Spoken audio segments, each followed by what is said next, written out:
Yeah, good evening, everyone. Looks like some of you are not on mute. Unless you have a question to ask, requesting you to please mute yourself. While asking questions, you may unmute and ask your question or type it in the chat box.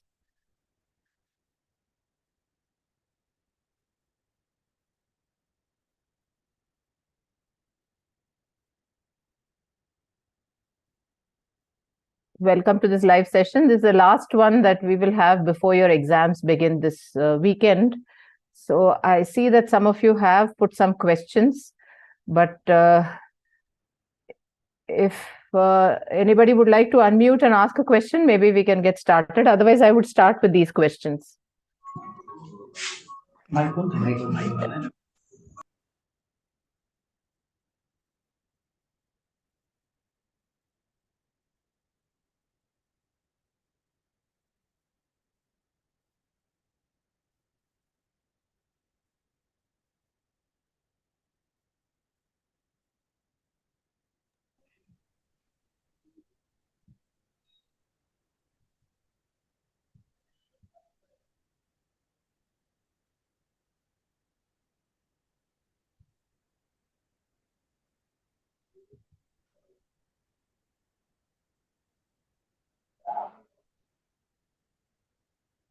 Okay, if nobody has any questions to unmute and ask, you can do that now.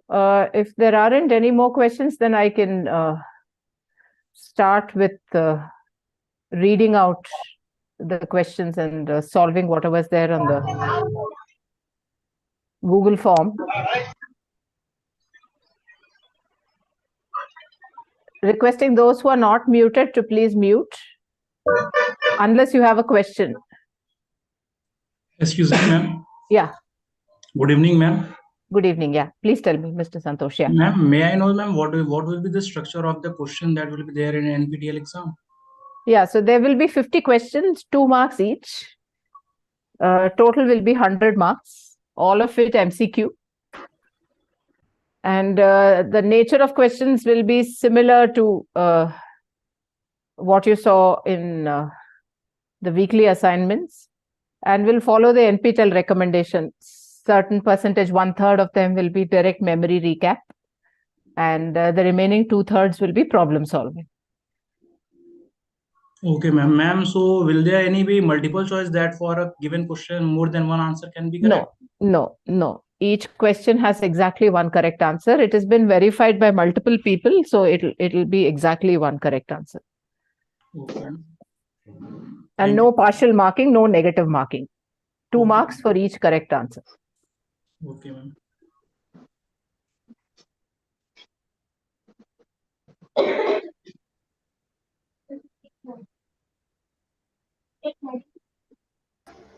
Hi, ma'am. Good evening. This is Darshan here. Yeah. So can you just give us an overview of the important topics for us to cover? Yeah, so the important topics in all the 3 sets of exams that will be there, you can expect one question on graph-based testing in the same format that you have for the assignments. So there will be a graph given. It could either be control flow, just control flow, or control flow graph with data definitions and uses. And you will be given a rough sheet. You have to draw the control flow graph. If it's not already drawn on the question paper, then there will be questions asked on control structural coverage and data flow coverage criteria on the control flow graph. So that will be one grouped question. You can expect at least 20 marks for that, for the group questions.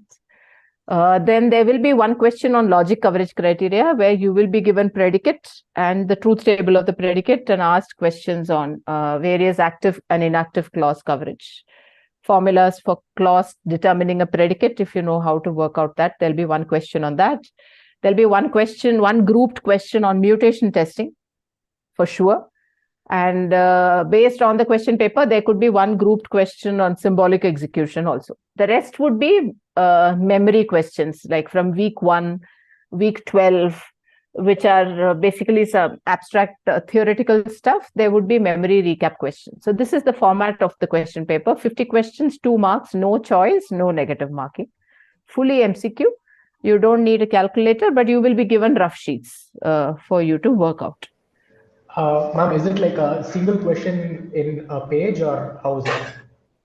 Layout in the TCS system, I don't know how it will look for you. We can't configure that. Okay, so in the sense, like, will we be able to go back and forth? I think so. I think so. Yeah, because there is a description, like in the graph-based question, there is a description of a graph given. So you will have to read that description and answer the questions that follow. Okay, got it. Thank you, ma'am.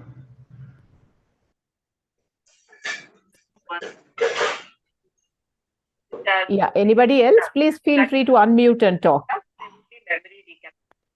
Format of the question paper: 50 questions, 2 marks, no choice, no negative. Sorry, marking. Sapna, your voice is feeble. You need a calculator.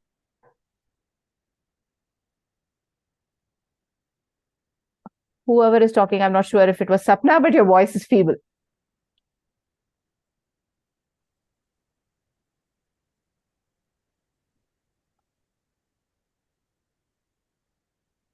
Yeah, feel free to unmute and ask questions, please. Anything that you have, specific things that need to be re-explained. The TAs have been striving to answer all your questions, but if you have anything else specific that you would like to ask, please do so. And the TAs will continue to answer it for the next 2-3 days that are left for the exam. Ma'am, I'm having a question. Yeah. Ma'am, I just want to know, ma'am, what is the difference between loop node and branch node? Ma'am, in assignment 2, we were having a question regarding loop node and branch node, and ma'am, I'm still confused in that question. 1 second, let me just open assignment 2. Assignment 2, question number 10th. 1 second, let me just open it. Okay. So you're given a picture of a control flow graph here. And with reference to that control flow graph, you are asked which are the nodes that where a loop originates and which are the nodes where branches originate. So 1 minute, let me just share my screen. I have the assignment open so that I can quickly explain and move on to the next one. Yeah, I hope you can see my screen. This is the graph that is given. This is week 2 assignment on which you had a doubt. And this is the graph that is given. And with reference to this graph, you were asked this question: which are the loop nodes and which are the branch nodes? I presume this is your question. So if you see this graph, there is a loop here, 2, 3, 4, 2. This is the loop, 2, 3, 4, 2. There's one loop here. And there's one more loop here, 2, 3, 5, 6, 2. That's the second loop. So there are 2 loops that originate from the node 2. So that's a loop node or a loop vertex. There is a branch here, 3. There are 2 branches out, 3 to 4, 3 to 5, probably an if statement in the underlying code. And there's one more branch here at node 5, another if statement nested with this if statement, branching out at 5 and 7. So the node from which loop originates is the loop node, which is node 2, and the nodes from which branches originate. Loop is also a branch, but we don't consider it explicitly as a branch node. The node from which branches originate, 3 and 5, are the 2 branch nodes. That was the question. Does that answer your question? Yes, ma'am. Thank you, ma'am. Yeah. Ma'am, next question, ma'am. Yeah. Ma'am, from week 4, regarding sequencing constraints, 10th one, ma'am. 1 second. Yes, ma'am.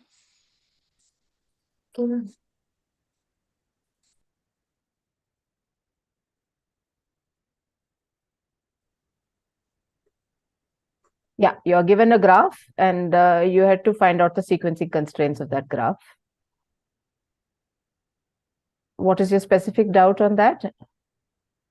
Actually, in question 10th, it has been mentioned that the path is satisfying all the sequencing constraint, but according to me, it is not following every sequencing constraint now, because just after open, yes, ma'am, in 1357, ma'am, close follows open directly. Close is following the open now. and it has been mentioned in rule number 3 that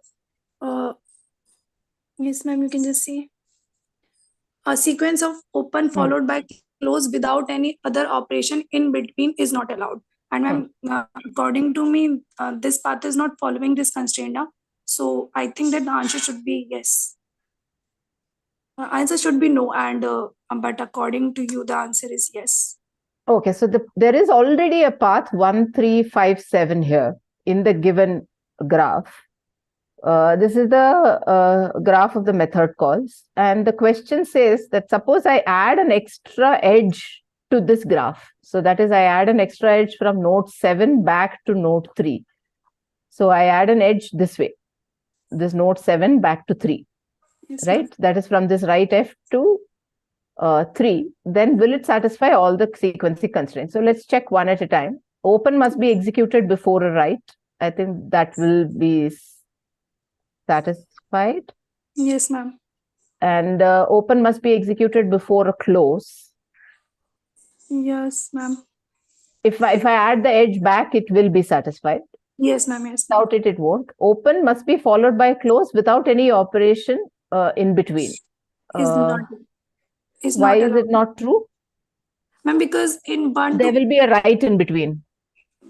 Ma'am, but 1, 2, 3, so just after open, there is close now. There is no in between operation now. So how it can satisfy sequencing constraint number 3? Not no, as it is, the given graph doesn't satisfy. Yes, the question ma'am, is not about that. You take this graph, you add a node edge back from 7 to 3. Yes, ma'am, but still open will directly follows the close will directly follows the open now from path 1 to 3. And we are considering that path now 1, 3, 5, 7 and back to 3. Okay. Yeah, you're right. Yeah. Thanks. Yes, ma'am. So answer should be no. Yes, I think, ma'am. Okay. Yeah, that's right. Yeah, you're right. Okay, ma'am. So what about ma'am scoring scheme for this? Scoring scheme, I don't think we realized this. Ma'am, re-evaluation will take place or just we can request 1 minute. Let me see if one of the TAs have joined.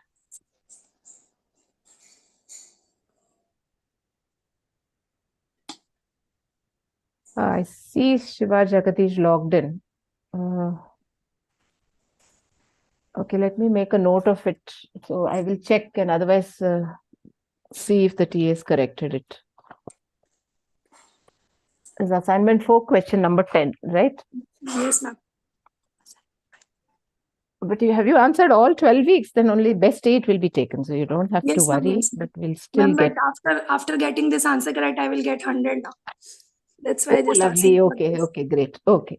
So we will write to them. Okay. Assignment 4, question 10. Okay. Any other doubts?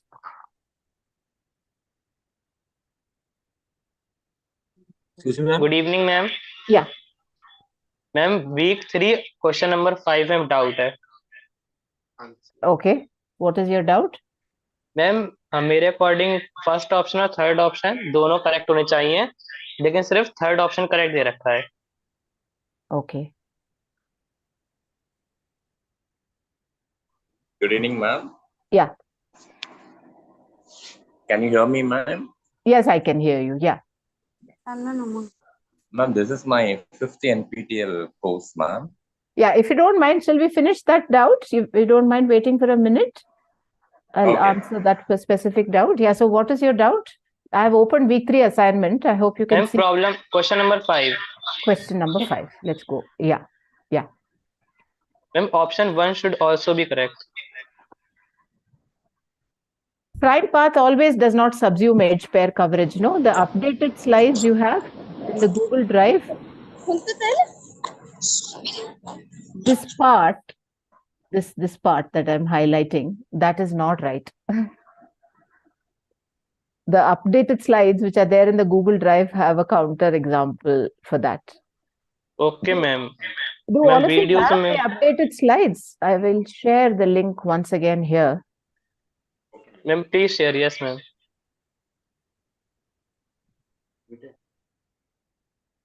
One It is second. available in the Google Drive, ma'am. Yeah, it's available in the Google Drive, right? Yeah, please go ahead with your question, with whatever you were saying. Yeah. Yes, ma'am. Good evening, ma'am. Yeah. Yeah. This is my 5th course in NPTEL, ma'am. Yeah.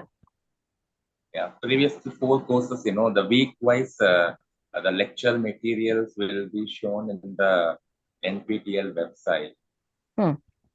But here, now the whole notes is together, combined together, it's coming in the drive. You want the every week, slides to be made available per week? Per week, the transcripts of the videos are there. Yes, ma'am. But the week you are covering the topic, it is the jump somewhere here and there. It is there in the Google Drive. No, we are working also, so it is difficult to trace out those parts. Excuse me, ma'am. Yeah, I can try to request the admin to upload it. We don't upload information on the portal. So Yes, I don't know how to do it. I can request the admin to upload it, or maybe organize the slides in the Google Drive week-wise, if that will help. That yes, is within my ability. I can do that. Week-wise, if the material is organized, it is easy for even the people learner, it's easy to go through the web slides, ma'am. I understand. I will do that. Excuse me, ma'am. Yeah. Ma'am, yeah, please go ahead. Yeah. Ma'am, on before class live session, you didn't upload it itself, ma'am. The YouTube link. Ma'am? Is that what you're asking? YouTube link, or what wasn't uploaded about the last live session? Live session, ma'am. Online interaction about the important topics. You said that we will upload it in a live session. In that course page, only two videos only were posted, ma'am. That's on 2022 and 21. That's why I'm asking. No, I don't know. Maybe there is some confusion. It should have. The course page should have. So I can repeat the important topics and put it in the chat also, in case you would like to refer to it. So you can put it in chat itself, because for taking notes only we are asking. Yeah, it's not an open book exam. Ma'am, I have one more question. Yeah.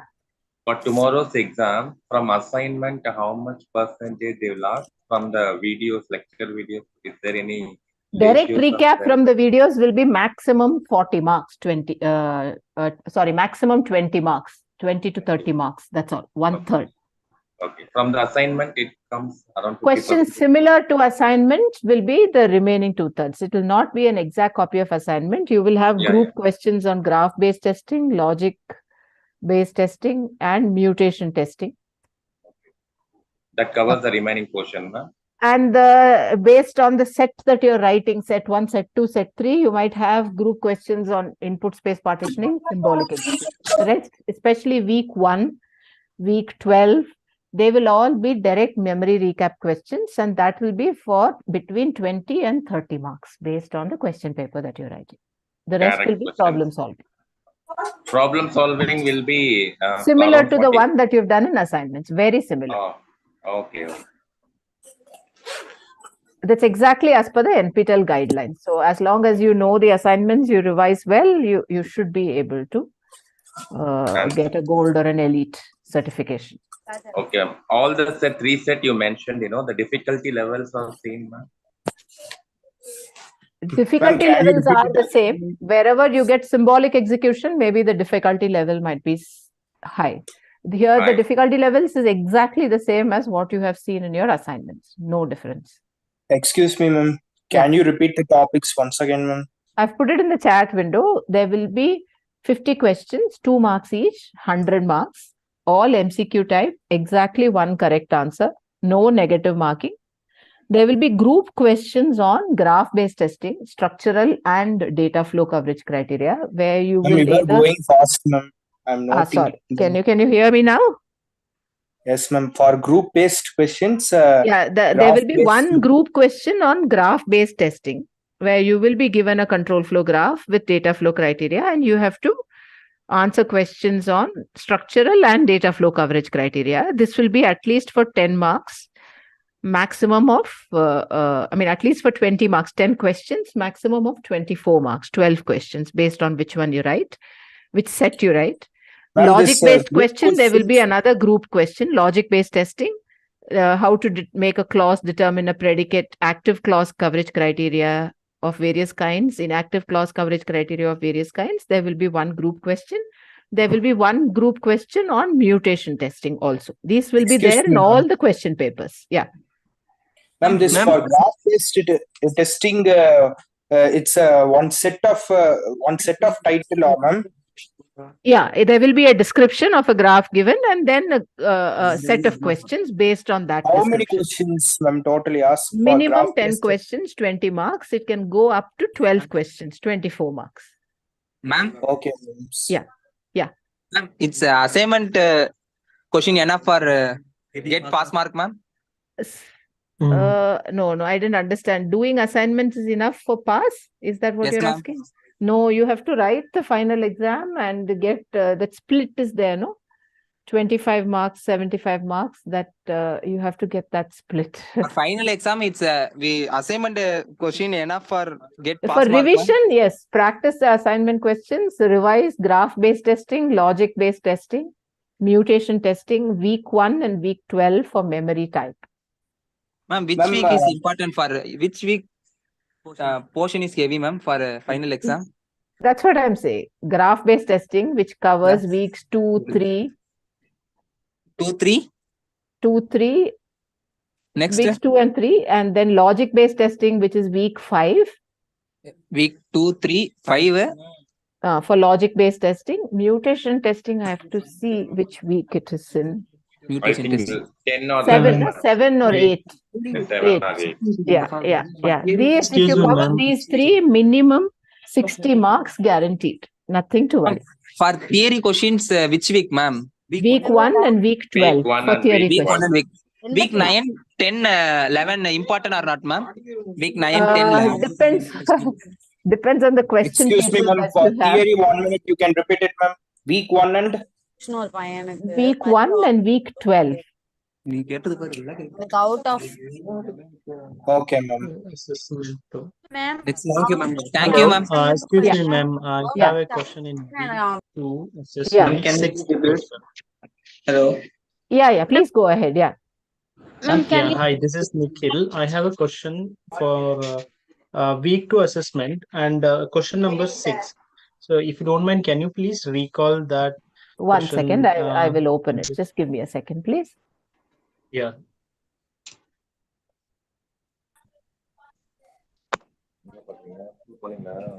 Ma'am, can you share the correct answers, ma'am, for all the week? It is shared already, no, in the portal. You should have all the correct answers, answer keys. Every whenever the deadline gets over, it's always shared. Okay, ma'am. Okay. Yeah, so I have it open. Nikhil, you had a question on this week in this assignment? Yeah, question number 6. I'm having no difficulty in understanding this. If you can recall. Yeah, can you see the graph and can you see the question number 6 in the screen? Yes, I do. Yeah. So you remember the algorithm for breadth first search? Yeah, breadth for search and depth for search. I can right. BFS is for breadth first search. So it starts from the start node, assume without loss of generality, node 1, and then it explores. It doesn't go depth down the graph; it goes breadth. Spans the breadth of the graph. So node 1 has only one successor, which is node 2. And so it goes there. Node 2 has 2 successors, 8 and 3. Right? Yeah. So it can choose either of them. So let's say it chooses 8.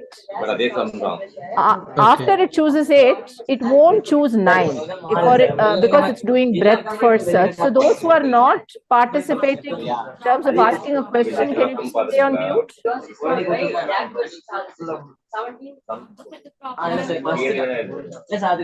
Ragha, Yeruk, all of you have to mute, please.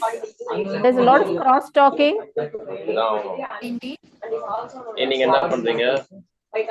Raghav, can you please mute if you're not talking? Savendra, can you hear me?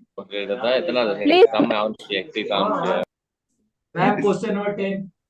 Yeah. So, and breadth first search on this. If you go from 1, 2, 8, you don't do 9. After 8, you do 3. Because 3 is the next. నేనైతే big step తీసుకుందాం complaint ఇవ్వడం దానికి అర్థం రావాలంటే కొంచెం Hello. Yeah, just wanted to understand that how it is reached from 8 to 3. Yeah, because breadth first search picks up the nodes that are adjacent to the node that is colored gray first. So 1 is colored, then you go to 2, 2 gets colored white to gray, and then you look at the adjacency list of 2. In this graph, the adjacency list of 2 with 8 and 3. They can be picked in any order. In the option that is given here, 8 is picked first and 3 is picked. But one after the other will be picked for sure. It won't do 2 to 3 to 4 or 2 to 8 to 9. An option like that, or 2 to 3 to 5, which is the first option. That will not happen in breadth first search. From 3, it won't do 5. 2 to 3, it has to do 8. So this dot read it as it's not yet complete. I haven't, the option doesn't traverse the graph. But the second path, definitely to the extent that is given, does breadth first search. The first path doesn't do breadth first search because 1 to 2 to 3 is fine. If it had chosen 3, then the next node in breadth first search would be from the adjacency list of 2. So it should be node 8. But it goes ahead to the adjacency list of 3 and picks up node 5, which violates the breadth first search algorithm. So path 1 is not the correct answer. Path 2 is the correct answer. Sure, yeah, thank you. Yeah. Excuse me, ma'am. Ma'am, I have a question. Yeah. Ma'am, what is the difference? Ma'am, what is the difference between CACC and GACC? Please teach with the help of an example. Okay. I don't have my writing board here, but let me see if I can open my slides and explain it to you. One second. Am I audible? Yeah. Yeah, please go ahead with your question. We'll pull it. Let me finish the first question and then we can come to this. Please go ahead. Yeah. Actually, ma'am, Excuse me, ma'am. I have the problem with the same two topics. Yeah. Excuse me, ma'am. No, let him finish. Okay, ma'am. Ma'am, I had a problem with the same two topics, that is correlated active clause coverage and the other one. Ma'am, the thing is, the statements written under the correlative active clause coverage and the example, I think they are not going in a sync, ma'am. It's something is different in both the written one and the example. Did you look at the slides that were uploaded? And see, the slides that you will find in the video are recorded. Video was recorded 6 years ago. So subsequently, the slides were corrected. Did you look at the slides that are uploaded in the drive? I can repost the link to the drive. So I hope you can see the slides now. These are the corrected, updated slides. Ma'am, active clause is important or not, ma'am? It is important. Active clause and next what clause is there, ma'am? Inactive. So yeah, active clause coverage criteria, 3 kinds: general, correlated, and restricted. So active clause does what? It makes, so let's go with an example as it was requested. I'll just go down. Sorry. Yeah, so let's take this one. So you will be given a predicate like this. This is the truth table of the predicate, which I suppose all of you know to write. This predicate has 3 clauses, A, B, and C. So each of these 3 clauses can become the major clause, and I can do any of the active clause coverage or inactive clause coverage for each of the 3 of them. So let's say A is the major clause. So I want A as the major clause to be the active clause and A to determine P. So you remember the formula, right? Substitute A with true, substitute A with false, take their XOR, simplify it. You will get this. In this case, it's easier to see because there is an and here. Anything ANDed with this thing, for this to determine, the other clause must be true. So now you see how B or C can be made true. B or C is a standalone formula. It's an OR. An OR connective can be made true if one of the clauses is true or both the clauses are true. So there are three ways in which B or C can be made true. That is, B and C can be true. One of B or C can be true. So these are the three ways. So now you go back. A is the active clause. Full form of CAC means what, ma'am? Yeah, so let me just finish. Yeah. So now you go back. A is the active clause. I want A to determine P, right? For A to determine P, I say B or C must be true. So look at the rows where B or C becomes true. Row 1, B or C can become true because both B and C are true. Similarly, rows 2 and 3, B or C can become true because one of B or C is true. In row 4, there is no way B or C can become true because both B and C are false. Similarly, row 8, B or C cannot become true because both B and C are false. So the options that are available when A is the major clause, for A to determine P, B or C must be true, are restricted to rows 1, 2, and 3, or rows 5, 6, and 7. Those are the options that are available. So now let's look at the definition of correlated versus general. So the word general, English meaning says it's general, no conditions on what the other clauses, minor clauses, can take truth value as. There's no restriction, it's general.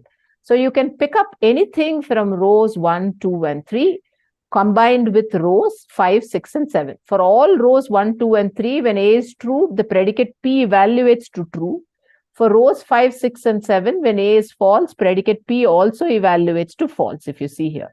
So general active clause coverage criteria, any combination from the rows 1, 2, and 3, and 5, 6, and 7 is okay. Now let's look at correlated active clause coverage criteria, which is what is here. Again, the same thing, right? I can choose rows 1, 2, and 3, 5, 6, and 7 for the same reason, because I cannot choose row 4, B or C will not be true. I cannot choose row 8, B or C will not be true. Correlated active clause coverage criteria means the minor clauses, in this example, clauses B and C, take values such that the major clause determines the predicate. So here again, for this example, the minor clauses can take 3 combinations of values. Both can be true, both can be false. So both can be true and at least one should be true. Those are the 3 combinations. So this basically what is said here is, for A is the major clause, I can do correlated active clause coverage by choosing one row from this top set for A being true, with B or C taking any value from here, and one from the bottom set for A being false, B or C taking false. So totally 9 combinations exist. Same thing is true for this one. Then it goes, sorry.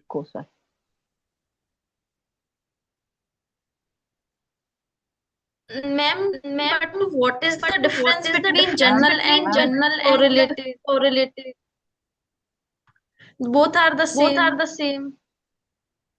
No, in general, free to pick up any value. Need not determine the truth of the predicate. In correlated has to determine the predicate. And minor clause values such that major clause determines the predicate. Ma'am. Yeah. Ma'am, first is active clause and next is another clause name. You tell me from the slides, inactive clause. Ma'am, that general you said no, ma'am. What is it? So general means no conditions. So this is related to, general is silly in the sense that I have no conditions on how to choose values for minor clauses. So I can go ahead and choose it purposely such that the major clause need not even determine the predicate. But what was observed a little while ago by whoever asked the question, that is true, that most of the cases it will be the same, general and related active clause coverage criteria, but not always. Ma'am, I also want how restricted subsumes correlated and correlated subsume general coverage active coverage criteria. No, in this case, don't go by the slides that are uploaded. I mean, that come with the video. Please go by slides that are uploaded on the drive. The subsumption criteria that are given there are wrong. Let me just go to that slide. Go with this slide. So this is slightly different from the one that is there in the video. So if you see here, there is no relation between restricted and correlated. Do you see an arrow? You don't see an arrow. They can be same for some of them. They need not be the assignment answers. Sorry? Excuse me. Yeah. Ma'am, that week 1 to week 12 quiz assignment answers, which category it will come? 1 marks or 2 marks? It's not like that, Vishnu. It won't be a replica of exactly what you see in the assignment. Every question has 2 marks. The question paper has 50 marks, 100 marks. That's all. So there is no 1 mark, there's no 2 marks. From week 1 and week 12, expect memory questions. Okay. And for the other question regarding subsumption, please take this from the Google Drive. They don't subsume each other. I hope that answers the question. Ma'am, I want to ask a question. In the week 5 assignment, which is non-graded, it is given that which of the following represents PA, the condition under which clause A determines P.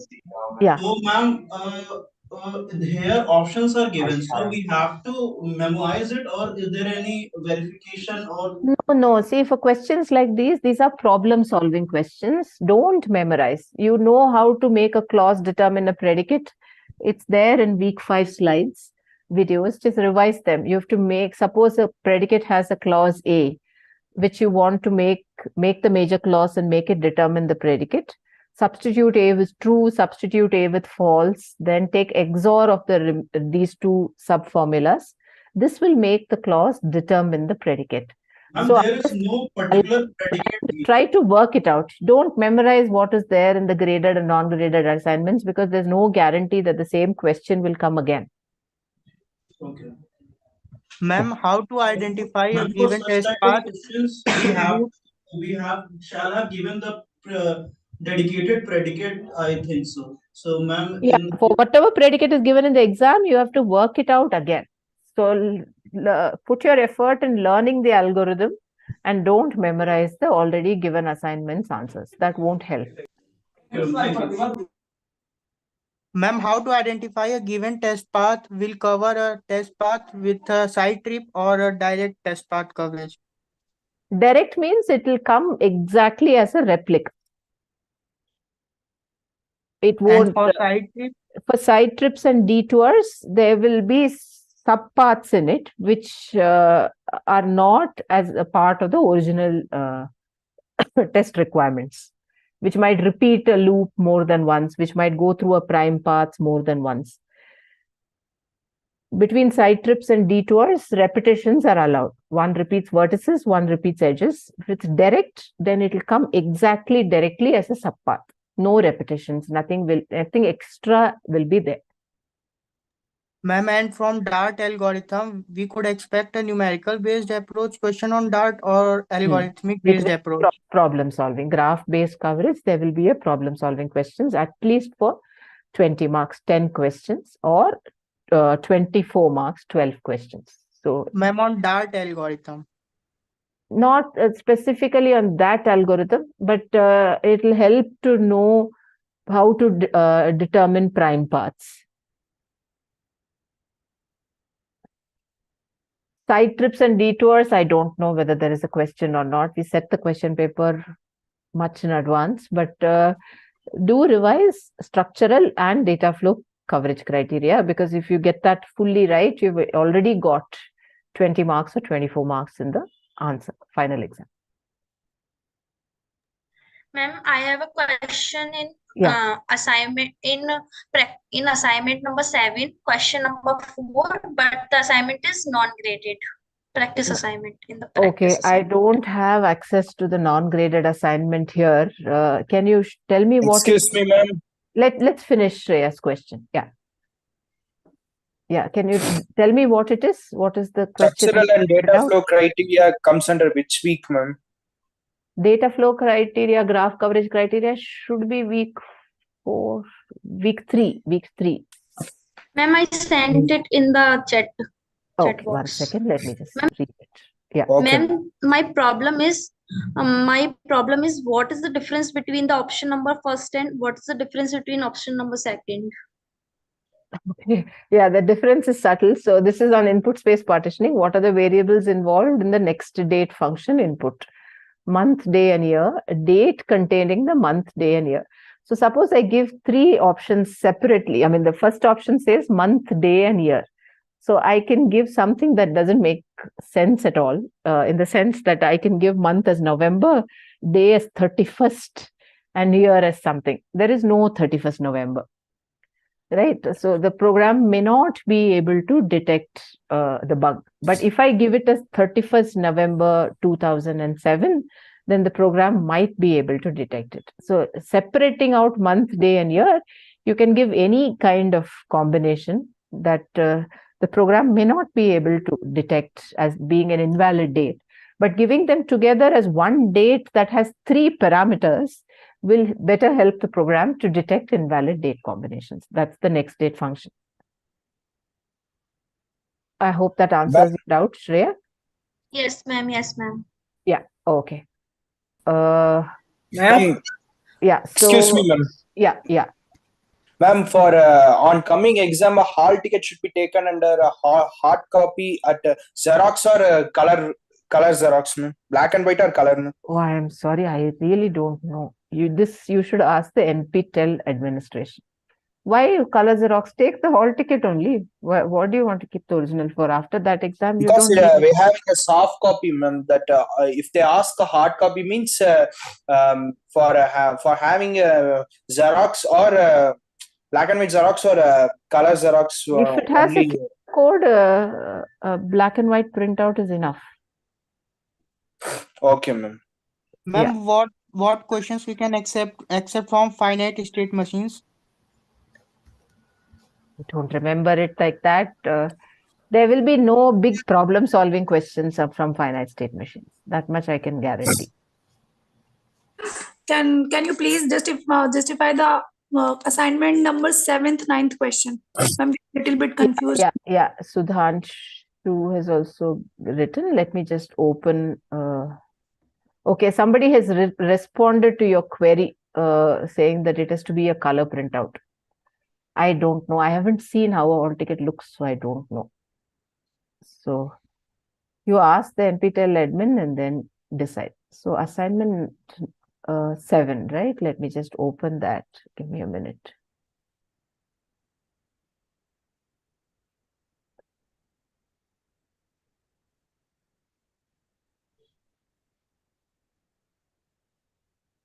Assignment 7, question number 9. Is that the doubt? Yes, ma'am. Ma'am, the question is based on pairwise coverage. So please explain that as well. Okay, yeah.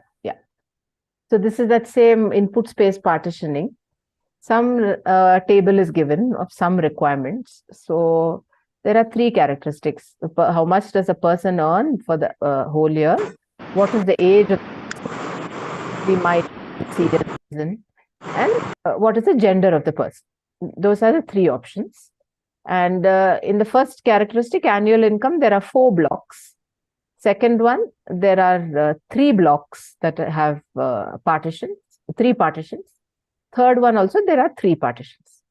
So question number 9 says, what is the minimum number of tests required to satisfy each pairwise coverage criteria? So let's look at how many pairwise coverage criteria can be there. Do you remember the definition of pairwise coverage criteria? Let me just open that also, 1 second, because you wanted an explanation of that.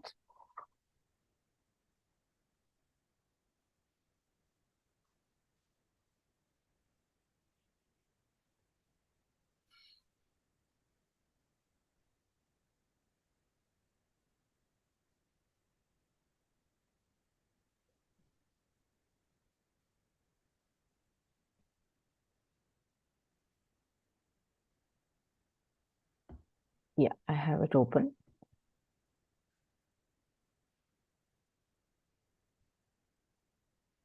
Yeah, you are able to see my slides?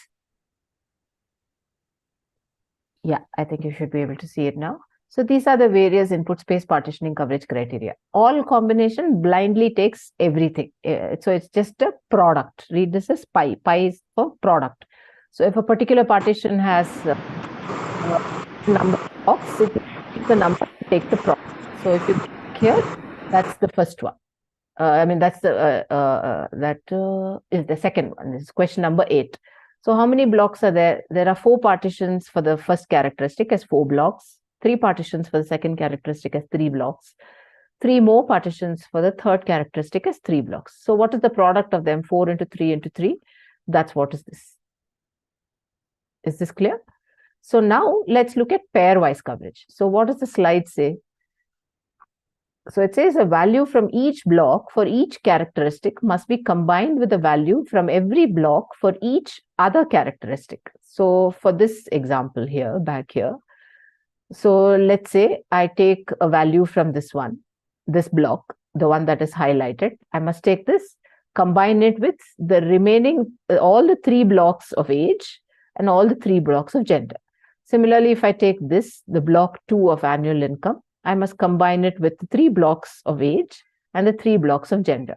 I have to go on like this. Take block 3 of annual income, combine it with all the 3 blocks of age, all the 3 blocks of gender. Similarly, if block 4 of annual income, combine it with all the 3 blocks of age, all the 3 blocks of gender. You have to basically work it out, combine it, and then see how many pairs would be there.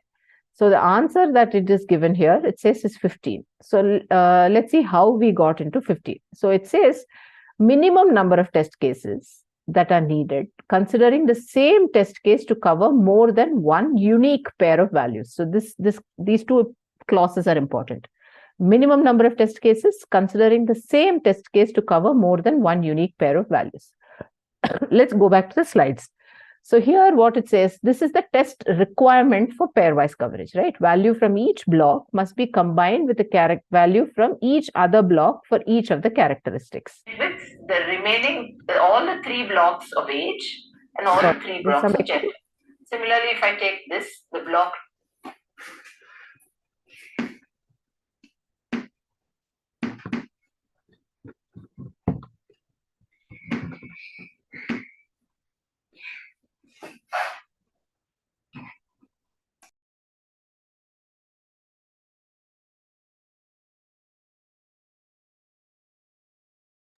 requesting everybody to mute. I see some participants unmuted. It will cause an unnecessary echo. So now this, so this is the test requirement. A test case will take one input from each of the partitions. So in this case, how many characteristics are there? Sorry, where is that? How many characteristics are there? 3. First one, 4 blocks. Second one, 3 blocks. Third one, 3 blocks, right? So a test case would cover 1 for annual income, 1 input for age, 1 input for gender. Similarly, another test case would cover 1 input for annual income, 1 input for age, 1 input for gender. And it has to satisfy pairwise coverage criteria, which I just explained a few minutes ago. So take the pairwise coverage criteria, write down all the pairs. That will be your test requirement. And then choose test cases as triplets, 3 tuples. That will take 1 first annual income, 2nd age, 3rd gender, and write a minimum set of test cases that will cover all these blocks for pairwise coverage criteria. You will get a rough sheet. You have to do that in the rough sheet, and you will get 15 as the answer. I don't have the working out here, but this is how you work out the number. The question is just about the number, but for that you have to actually write down the test requirements for pairwise coverage and the test cases that will achieve with this condition, right? In your notebook, and you should be able to hit 15 number. All these questions are about numbers. Some of them can be calculated directly from formula, like question for 7 and 8. But 9th one, you have to write the test requirement and write the test cases also. Similarly for 10th one. Ma'am, suppose if there were 4 characteristics, then we have to make tuple of 4 pairs, 4 entities. Absolutely. That is how a test case will be. Correct. Test case would involve all the characteristics of the inputs. Test requirement would be dictated by each choice, pairwise, or all combinations, base choice, whichever you want. A test case would involve all the pairs of the inputs. Ma'am, testing of web applications and symbolic testing, is it so much important, or how much we should care of? Sorry, what was the first one? Second is symbolic. What did you say for the first one?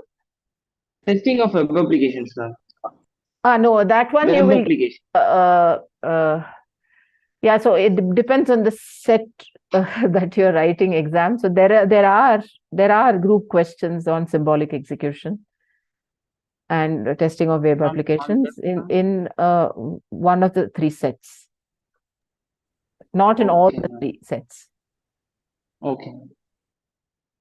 I don't know which set is for which exam. Three exams are there, and 3 different question papers are there. All 3 expect a question on graph-based testing, group question, expect a question on logic-based testing, group question, expect a group question on mutation testing. All 3 sets. Expect memory type questions from week 1 and week 12. If you prepare for this much, you're guaranteed more than 70 marks out of 100, for sure. If you know. The remaining marks are from which topics, ma'am? Could be from symbolic testing, input-space partitioning, web applications, and other things. Ma'am, could you repeat once again? Yeah. Yeah, please go on. Can you please repeat again? No, I said there are 3 sets of question papers based on which exam you write. On all the 3 sets of question papers, there will be a group question on graph-based testing, on logic-based testing, and on mutation testing. 3 group questions will be there. And then the parts that will vary are symbolic execution, input space partitioning, web applications based testing, and so on. So if you prepare for these 3, plus the memory type questions, which is direct recap, not problem solving, from the videos and slides, will be from week 1 and week 12. Thank you so much, ma'am. Yeah. And I hope all of you have access to Google Drive. For those who joined late, let me just copy paste it again so that you get it. Pick up the slides from here. They are more recent. Ma'am, is there any negative marking? No negative marking. 100 marks final exam, 50 questions. Each question carries 2 marks, uniformly distributed. There will be easy questions for 2 marks. There will be tough questions for 2 marks. It's uniformly distributed. 50 questions, 100 marks, 3-hour paper. You will get a run sheet. You can take a pen and your hall ticket. You don't need a calculator for this exam. Ma'am, there is a one question explanation of TryPy program. So we will face such lengthy questions or shorter questions than that? No, you won't face that lengthy questions. It will be shorter questions. It will be doable in 2 hours if you know everything well. But you have in first time. Yeah. Ma'am, in H-pair coverage, how we can get test of 3, or how we can get test cases of 3 or 4? The test paths have to always start from an initial vertex and end at a final vertex. Test requirements for edge pair coverage would be paths of length 2. So if your question is for edge pair coverage test requirement, then you're right. The test case, I mean, test requirement for edge pair coverage would be exactly parts of length 2. And it subsumes node and edge coverage, so it can include single nodes and single edges, but it will be parts of length 2. But that is a test requirement. Test cases for these test requirements will be paths that originate at an initial vertex, end at a final vertex. So they can be of any length, length 3, length 4, however long it takes. And one test case can cover more than one edge pair test requirement. So you can take a long path and cover several of them. There is no restriction on the length of the test paths for edge pair coverage. Hi, ma'am. Good evening. Yeah. Yeah. Ma'am, in week 5, can you explain question number 6 and 7? Week 5 assignment. Just a second, please.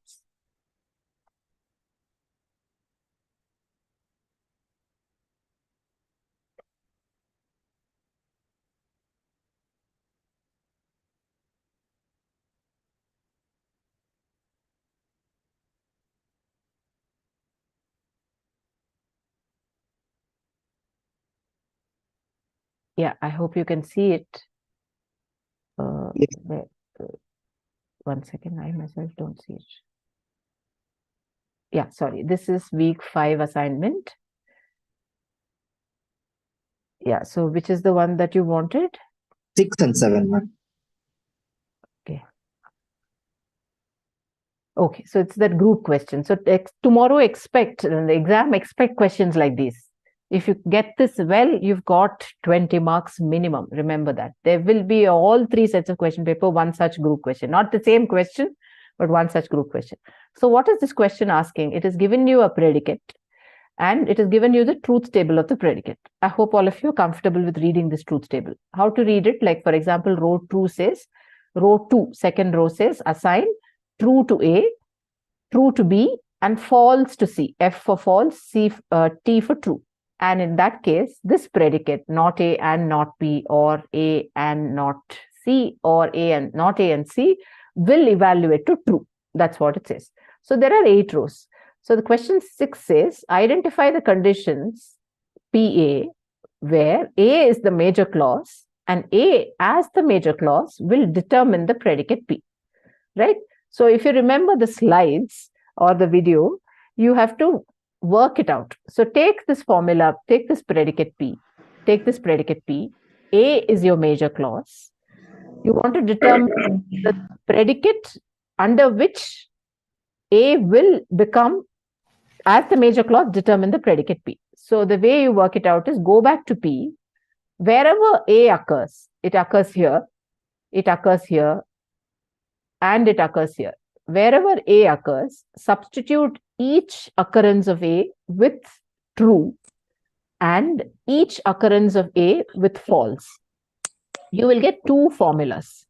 You have to take the XOR, exclusive OR of these 2 formulas. Why do we take the XOR of these 2 formulas intuitively? So you want to determine conditions under which A as the major clause determines the predicate P, right? So whenever A becomes true or false, it should flip the truth or falsity of P. So that's what it means for A to determine P. So when we substitute A with true, when we substitute A with false, those are the 2 options which A can take as a logical clause. So by XORing them, we are saying consider A to be true once, consider A to be false once, and each of these is exclusively ORed in the sense that either A will be true or A will be false. Replace A with true, replace A with false, take XOR of them, which means either A will be true or A will be false. Do both. Take the exclusive OR. Simplify the formula. You should get this. You have to remember some laws of logical simplification. The basic laws of logical simplification that you would learn in a discrete math course. Otherwise, some of the laws are given in the slides. First deck of week 5 should have the laws of simplifying the formula. Just substitute A with true, substitute A with false, whichever the formula is. Take the exclusive OR of them, then use the logical equivalences to simplify the formula. This would be the resulting formula. Right? Similarly, do the same thing for question number 7. The only difference is here B, clause B is the major clause. And you want to determine conditions under which B determines the predicate. So go back to the predicate. Wherever clause B occurs, it just happens to come only here. Replace that occurrence with true, replace that occurrence with false. Take the exclusive OR of both these formulas, simplify it using the logical equivalences, and you should be able to arrive at a formula that is equivalent to this. Even if you don't get exactly this, whatever formula you have in your working out, in the answer options that are given, see which one is equivalent to the formula that you have. That should be easier to see, even if you don't remember all the logical equivalences, and choose that option. Is that okay? Yes, ma'am. Thank you. Eighth one, the same thing. You have to go back to the truth table. I'm just a little bit confused that how 1 and 6 pair is satisfying GACC. 1 and 6. 1 and 6. So let's go. Yeah. So 1, A is true. In 6, A is false. Yes, ma'am. And both condition value of B predicate is false. Yeah. Ma'am, how it can be possible? GACC, you don't have to worry. So that's the. Ma'am, then what is the role of major clause now? If As I told you, that's the silly thing about GACC. GACC can be so useless that it need not even subsume predicate coverage. It just exists theoretically. Okay, ma'am. Then what? Ma'am, what will do examination? As positive an answer as possible. If that will help you to answer it. Remember, general active clause coverage is general. Pick everything, and that will be the correct answer option. Okay, ma'am. Okay, thank you. For correlated, seventh assignment, 9th question, you were saying that 15 should be the answer, but according to me, 12 should be the answer, ma'am. You have it worked out? Yes, ma'am. I think 12 should be the answer. I'm on the basis of slides only, and in slides you have worked out for that. Now. Don't mind. Please send me an email. I can. Ma'am, email on NPTEL? No. I will type my. It'll be faster. Okay, ma'am. But you should have raised this query then and there. TS could have answered it. So I've typed my email. Okay, ma'am. So just take a picture of whatever you worked out in your notebook and email it to me. I can check it out. Okay, ma'am. Okay, ma'am. Just please send the email. Thank you, ma'am. Yeah. So we're running out of time. Are there any more questions? Ma'am, I have a doubt in assignment 8. Assignment 8? Yeah. What is your doubt? Question number 9. Okay.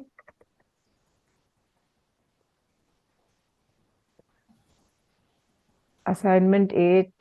Okay. Question number 9. That's a memory question. 1 minute. Fail on 0 operator. It's about. Yeah. So can you see my screen?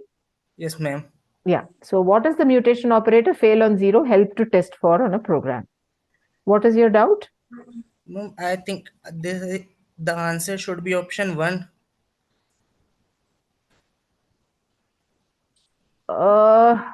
Option 1 is not wrong, but 2 is the correct answer. Ma'am, as you told in the lectures that fail on 0 checks whether the value of expression is 0.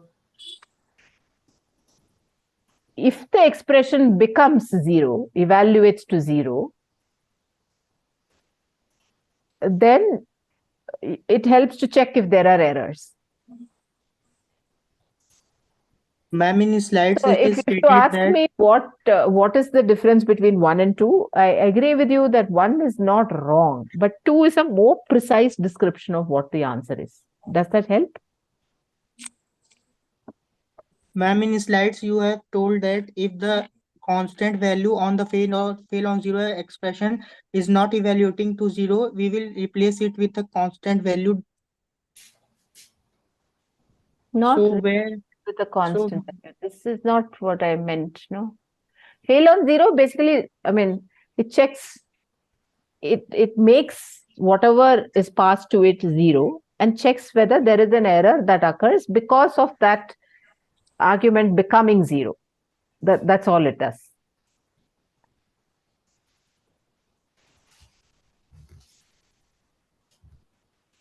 I hope that answers your question.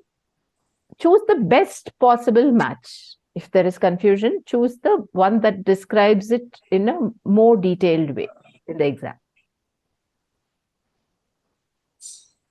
Ma'am, I also have a doubt in assignment 10.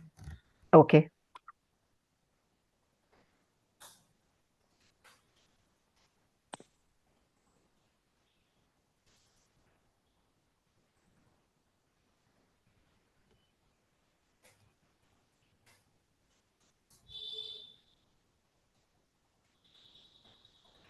Yeah, it's open.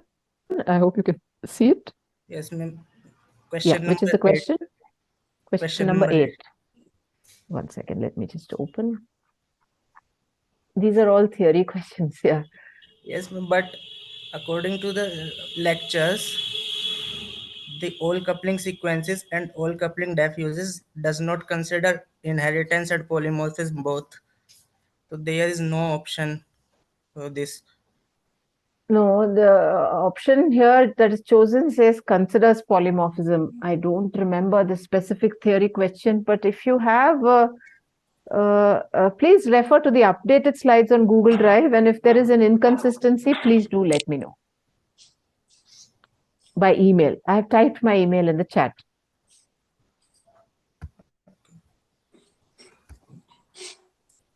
Like that other one that was pointed out, we can try to see if we can get it corrected at back end.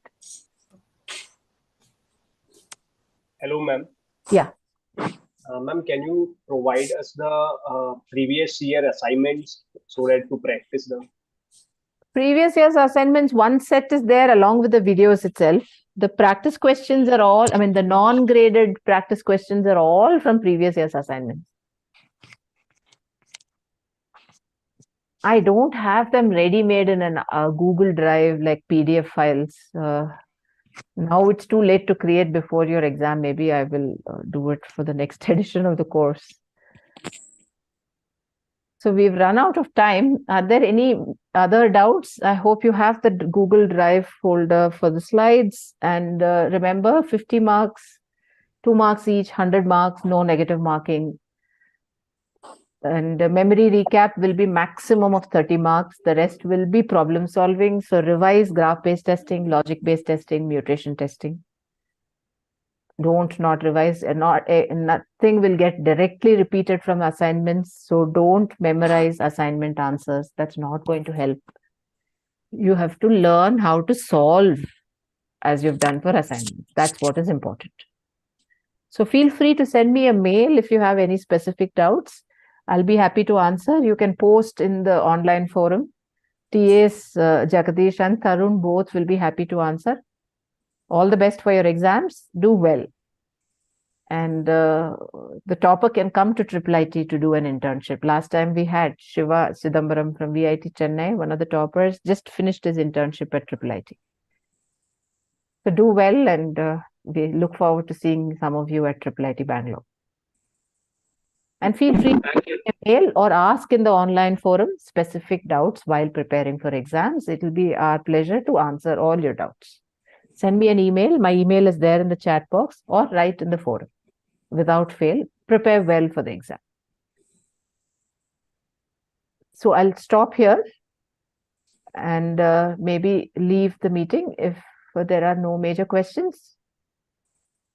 All the very best. Do well.